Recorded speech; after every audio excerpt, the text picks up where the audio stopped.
Tender जान मोहम्मद वेझो दे 193 ॻोठ गहलपुर में समाजी इदारे FRDP साफ़ पानी की फरहमी लाइ हिकु अहम क़दम खयो आहे, जंहिंसां इलाक़े वासियुनि खे सालनि खां दरपेश पियण जे पाणी जी तकलीफ़ में नुमायां कमी आई आहे। ॻोठ गहलपुर जिते जर जो पानी सख़्त खारो हुजण सबबि ॻोठाणनि खे गुज़िरियल केतिरनि ई सालनि खां पीअण जे लाइ साफ़ पानी मुयसरु न हुयो। नतीजे तौरु हिन इलाक़े जा माण्हू खारे पाणी वापराइण ते मजबूर रहिया, जंहिंजो सिधो असरु संदनि सिहत ते पियो, ख़ासि करे गुर्दनि जी बीमारी, ख़ारिश, चमड़ी जी बीमारियूं ऐं ॿियनि वबाई मर्ज़नि में वाधारो थियो।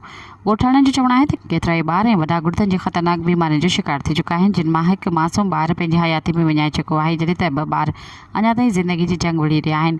समाजी इदारे FRDP इलाक़े जी तकलीफ़ुनि खे महसूसु कंदे न सिर्फ़ु रिपोर्टूं वरितियूं पर अमली क़दम खणंदे ॻोठ में मिठे पाणी जा हैंड पंप लॻाइण शुरू कया।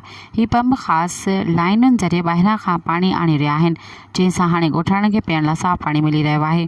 इदारे जे नुमाइंदे मूजिबि हिन मंसूबे जो मक़सदु सिर्फ़ु पाणी मुहैया करणु न पर इंसानी जानुनि खे बचाइण ऐं सिहत जी बहितरी लाइ पाइदार हल फराहम करणु आहे।